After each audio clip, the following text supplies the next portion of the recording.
തരത്തിലുള്ള ഒരു ആഡംബരങ്ങളും ഒന്നുമില്ലാതിരുന്ന ഒരു കല്യാണം.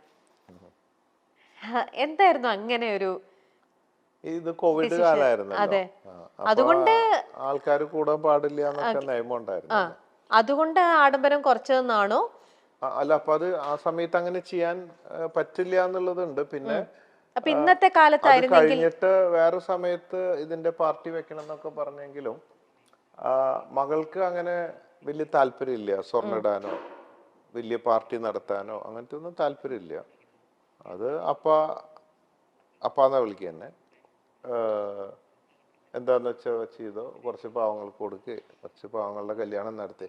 അപ്പൊ പിന്നെ അങ്ങനെ ഒരു സമൂഹ വിവാഹം നടത്തിയാലോ എന്നൊക്കെ ആലോചിച്ചിരുന്നു. കുറെ പേർക്ക് 10 പവൻ വെച്ച് കൊടുത്തിട്ട് ഒരു 101 പേരെ വിളിച്ചിട്ട് ആളുടെ ഒപ്പം എല്ലാവരും കൂടെ ഒരു അങ്ങനെയൊക്കെ ആലോചിച്ചു. പിന്നെ ആ കോവിഡ് ടൈമൊക്കെ ആയതുകൊണ്ട് അതൊന്നും പറ്റിയില്ല. സാധിച്ചില്ല. ഓക്കെ അങ്ങനെ ഉള്ള ഒരു ഇതാണ്.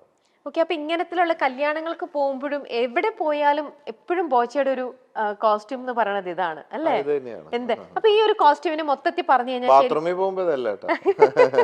അപ്പൊ ഈ ഒരു ഔട്ട്ഫിറ്റിനെ മൊത്തം പറഞ്ഞു കഴിഞ്ഞാൽ ശരിക്കും ഇപ്പൊ എത്ര രൂപ വരും ഈ ഒരു കോസ്റ്റ്യൂമിന്? ഈ കോസ്റ്റ്യൂമിന് എനിക്ക് തോന്നുന്നത് എല്ലാം കൂടെ ഒരു 10,000-ന്റെ ചോട വരും. ആണല്ലേ? എല്ലാം കൂടെ ഇതെല്ലാം സ്റ്റിച്ച് ചെയ്യിപ്പിച്ചെടുക്കുന്നതാണ് എല്ലാം. അതെ മീൻ ഓക്കെ. അപ്പൊ ഇതില്ലേ ഈ സൈഡിൽ ഇവിടെ പ്രിന്റിലുണ്ടല്ലോ, അതാ മറ്റേ ഗിന്നസ് റെക്കോർഡ് കിട്ടിയ മാരത്തൺ പോയതിന്റെ അല്ലേ? പക്ഷെ നേരത്തെ വന്നപ്പോഴും ഇത് വേൾഡ് റെക്കോർഡാണ്. മറ്റേത് world piece Guinness record Maradona കൂടെയുള്ള ഫോട്ടോ. അപ്പൊ ഇത് പണ്ട് നേരത്തെ ഇതേപോലെ വൈറ്റ് മുണ്ടിൽ ഇങ്ങനെ ഒരു റൈറ്റിംഗ് ഉണ്ടായിരുന്നില്ലല്ലോ. ഇല്ലായിരുന്നു. ഇതിപ്പോ ഞങ്ങള് ഇവിടെ ഇപ്പൊ കുറച്ച് ഡിസൈൻ ചെയ്ത് ഞങ്ങൾക്ക് ഒരു ഗാർമെന്റ് ഫാക്ടറി ഉണ്ട് തിരുപ്പൂര്. അപ്പൊ അവിടെ പല സാധനങ്ങളുണ്ട്, എക്സ്പോർട്ട് ചെയ്യുന്നുണ്ട്, പലതും ഫിജി കാർഡിലേക്ക് ഉണ്ടാക്കുന്നുണ്ട്. അപ്പൊ അവിടേക്കൊക്കെ വേണ്ടിയിട്ട് ഇനിയിപ്പോ ഇത് കുറെ പേര് ഇത് ആവശ്യപ്പെടുന്നുണ്ട് ഇങ്ങനത്തെ മുണ്ട്. അപ്പൊ അതിനുവേണ്ടി അവിടെ ഉണ്ടാക്കാൻ വേണ്ടിയിട്ടുള്ള സാമ്പിൾസ് ചെയ്യിച്ചിട്ടുള്ളതാണ്. അപ്പൊ ഇതിപ്പോ ചെയ്തതാണോ ഈ ഒരു റൈറ്റിംഗോട് കുറച്ചായിട്ടുള്ളൂ ഇപ്പൊ. ഓക്കെ. മറഡോണ കണ്ടോ ഇപ്പൊ ഇങ്ങനെ ഒരു സാധനം മുണ്ടിൽ ഇങ്ങനെ ചെയ്തതും ഈ ഒരു ഡിസൈൻ? ഉള്ള സമയത്തില്ല, ആ സമയത്ത് പ്ലെയിനാ. നിങ്ങൾ തമ്മിലുള്ള ഫ്രണ്ട്ഷിപ്പ് എന്ന് പറയുമ്പോൾ നിങ്ങൾ ഒരുമിച്ചുള്ള കുറെ ഫോട്ടോസും കുറെ കാര്യങ്ങളും ഇതെല്ലാം അന്ന് പബ്ലിഷ് ചെയ്യുന്നുണ്ടായിരുന്നല്ലോ. അപ്പൊ ഇങ്ങനത്തെ ഒരു യുണീക്ക് ഒരു ഐഡിയ ഞാൻ ചെയ്യുന്നതില് അങ്ങനെ ഒരു അങ്ങനെ എനിക്ക് ഫുൾ ഫ്രീഡം തന്നുണ്ട്. വളരെ ക്ലോസ് ആണ്. അപ്പൊ ഞാൻ പലതും ചെയ്യാറുണ്ട്. പുള്ളിക്ക് അങ്ങനെ അയച്ചു കൊടുക്കും സോഷ്യൽ മീഡിയയിൽ. അപ്പൊ ആളിങ്ങനെ സൈനൊക്കെ ഇട്ടിട്ട് അയക്കും. വളരെ നല്ല ക്ലോസ്. കാരണം ഒരുപാട് നിങ്ങൾ ഒരുമിച്ചുള്ള ഫോട്ടോസ് ഒക്കെ എല്ലാത്തിലും തന്നെ യൂസ് ചെയ്യുന്നുണ്ടല്ലോ, അതുകൊണ്ട് തന്നെ ഇത് ഓക്കെ. ഇനിയിപ്പം ഈ ഹെഡ് ബാൻഡ് വെച്ചിരിക്കുന്നതിന്റെ ഇതോ ബോച്ചെ എന്നും പറഞ്ഞിട്ട് തുടങ്ങിയതാണ്. ഇത് ഈ യാചകയാത്ര തുടങ്ങിയപ്പോ ഈ മുടി ഇങ്ങനെ പാറ് ഒരു മുഖത്തേക്കൊക്കെ വരുമല്ലോ, അപ്പൊ ബുദ്ധിമുട്ടാ. അപ്പൊ ഞാന് ഈ ബാൻഡും പിന്നെ ഇവിടെ ഇതും. അതെന്താ അത് ഈ മുടി വെക്കുന്നത് കണ്ടിട്ടില്ലേ? ബിഗ് അല്ല, ഈ എന്താ ഹെയർ ബാൻഡ് ആണോ? Hair band. ഓ ഞാൻ വിചാരിച്ചു അതിന്റെ കൂടെ മുടി ബിഗ്. അല്ലല്ല, ബിഗ് ഒന്നും ഇല്ല, എല്ലാം ഒറിജിനലാണ്. മുടി ഇനിയും വളരണമെങ്കിൽ ഈ ബോച്ച ഹെയർ ഓയിൽ തേച്ചാൽ മതി. പുതിയ സാധനം ഇറങ്ങുന്നുണ്ട്, പുതിയതായിട്ട് മാർക്കറ്റിലേക്ക് വരാൻ പോകുന്നു. എയർ സീക്രട്ട് എന്ന് പറഞ്ഞിട്ട് ഇറങ്ങുന്നുണ്ട്. അതെ. പിന്നെ ബോച്ച എനർജി കിട്ടണമെങ്കിൽ ഇത് രണ്ടുമാണ് ഇനിയിപ്പോ പുതിയതായിട്ട്. അടുത്ത മാസം ഉണ്ടാവും. ഇപ്പൊ ഈ ബോച്ച ഫ്രാഞ്ചൈസി കൊടുക്കുന്നുണ്ടല്ലോ, ബോച്ചെ പാർട്ട്ണർ എന്നുള്ള ബ്രാൻഡില് ഫ്രാഞ്ചൈസി കടകൾ കൊടുക്കുന്നുണ്ട്. ഒരു 9,000 ഫ്രാഞ്ചൈസി എൻക്വയറി വന്നിട്ടുണ്ട്. അത് ഇപ്പൊ 7 ഞാൻ ഉദ്ഘാടനം ചെയ്തു ബോച്ചെ ടീയുടെ. ഇനി ബാക്കി എല്ലാ ജില്ലയിലും 10 വെച്ചാണ് ആദ്യം കൊടുക്കുന്നത്. രണ്ടുപേർക്ക് ഇത്ര പെട്ടെന്ന് വേണ്ടായിരുന്നോ? അപ്പൊ അവിടെ പ്രിവെൻഷൻ ആവാമായിരുന്നു. പക്ഷെ കോണ്ടോ സാധനങ്ങളൊന്നും ആ നേരത്തെ ഉപയോഗിക്കാൻ പറ്റിയില്ല. എല്ലാം പെട്ടെന്നായിരുന്നു. ആക്രാന്തം പിടിച്ച പോലെ എന്ന് പറഞ്ഞ പോലെ ഈ പ്രിവെൻഷനൊക്കെ നല്ലതാണ്. പക്ഷെ ആ നേരത്തെ അതൊന്നും നടന്നില്ല. അങ്ങനെ കുട്ടി ഉണ്ടായി. അതാണ് അങ്ങനെയൊക്കെ ഉണ്ടാവുന്നത്. ഇത് പറയാം, പക്ഷെ എപ്പോഴും പ്രിവെൻഷൻ ഉണ്ടാവണം. നല്ല ആഗ്രഹങ്ങളാണ്. നടക്കില്ല, ചിലപ്പോ നടക്കും. അങ്ങനെയൊക്കെയാണ്. അടുത്തത് സ്പോയിൽഡ് റിലേഷൻഷിപ്സ്. അങ്ങനെ ഉണ്ടായിട്ടുണ്ടോ? ഉണ്ടായിട്ടുണ്ട്. അങ്ങനെ ഉണ്ടായിട്ടുണ്ട്. ഒരുപാട് ഫ്രണ്ട്ഷിപ്പ് വേണമെന്ന് വെച്ചിട്ടല്ല, അങ്ങനെ ആയിട്ടുണ്ട്. പിന്നീട് തോന്നിയാവോ അങ്ങനെ ആയിപ്പോയല്ലോ എന്നൊക്കെ. മനുഷ്യരല്ലേ, തെറ്റുകൾ പറ്റാത്തവരില്ലല്ലോ. ഓക്കെ. അങ്ങനെയാണെങ്കിൽ ഈ ഇപ്പൊ റിലേഷൻഷിപ്പിനെ കുറിച്ച് ചോദിക്കഴിഞ്ഞാൽ ഇപ്പം കൂടുതൽ എല്ലാവരും ലിവിങ് ടുഗെദർ ഒക്കെ പ്രിഫർ ചെയ്യുന്ന ആൾക്കാരുണ്ട്. ബോച്ചയ്ക്ക് അങ്ങനെയുള്ള അതിനോടുള്ള ഒരു അഭിപ്രായം എന്തായിരിക്കും? നല്ലതാണ്, വളരെ നല്ലതാണ്. നമ്മുടെ ഈ കല്യാണം സമ്പ്രദായങ്ങളൊക്കെ അതൊക്കെ എന്നെ സംബന്ധിച്ച് അത് ശരിയായൊരു രീതിയായിട്ട് തോന്നുന്നില്ല. പിന്നെ സൊസൈറ്റിയാണ്, മതങ്ങളും കാര്യങ്ങളും അവരവരുടെ കൾച്ചറുണ്ട്, അവരവരുടെ കംഫർട്ട്, സൊസൈറ്റി അവരുടെ ജീവിതത്തിന് തെറ്റൊന്നുമില്ല അവരവരുടെ ഇഷ്ടത്തിനനുസരിച്ച്. പക്ഷെ അതൊക്കെ മേലെ നമ്മൾ അതൊക്കെ വിട്ടിട്ട് ചിന്തിക്കുകയാണെങ്കിൽ ഈ കല്യാണം കഴിച്ച് ജീവിക്കുമ്പോൾ നമുക്കൊരു ലൈസൻസ് കിട്ടിയ പോലെയാണ്. ഇത് നമ്മുടെ ആയി, നമുക്ക് ലൈസൻസായി.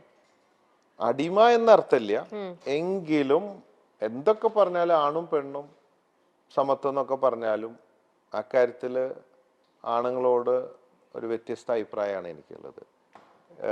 പെണ്ണുങ്ങളെ അവരുടെ താഴെ തന്നെയാണ് നിർത്തി, എല്ലാവരും അല്ലെങ്കിലും 99% അതൊക്കെ തന്നെയാണ്.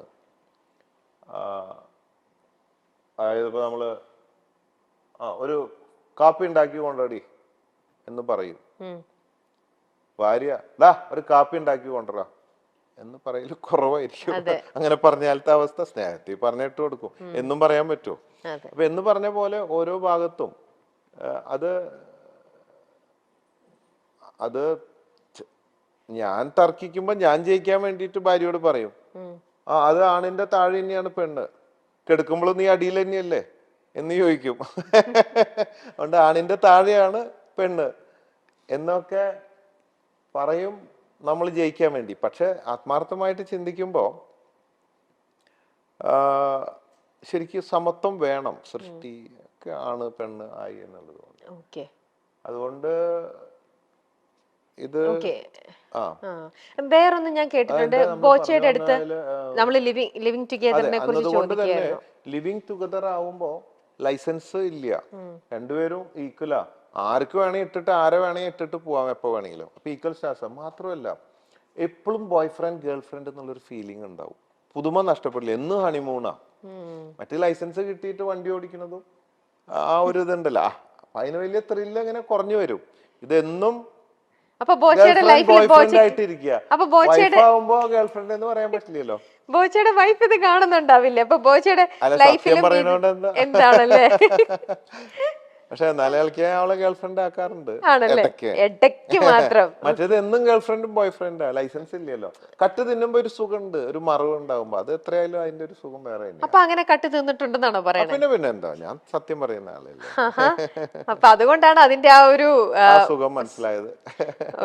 പൊതുവേ അപ്പൊ അങ്ങനെയാണെങ്കിൽ ഞാൻ വേറൊന്ന് ഇങ്ങനെ പറഞ്ഞുകൊണ്ട് ചോദിക്കാണ്, ഇത്ര ഫ്രീ ആയിട്ട് ആൻസർ ചെയ്യുന്നോണ്ട് തന്നെ, ഒരു വിവാഹിതനാണ്, അപ്പം ഇങ്ങനെ ഇരിക്കുമ്പോ തന്നെ ഇപ്പൊ കട്ട് തിന്നു എന്ന് പറയുന്നുണ്ട് ബോച്ചി. അപ്പൊ അത് ഒരു നല്ല ഒരു ഇതായിട്ട് നമുക്ക് പറയാൻ പറ്റുമോ? ഞാൻ പറഞ്ഞു, ഞാൻ നല്ലത് മാത്രമല്ല, ഞാൻ തെറ്റും ചെയ്യുന്നുണ്ട്, തെറ്റ് ചെയ്യാറുണ്ട്.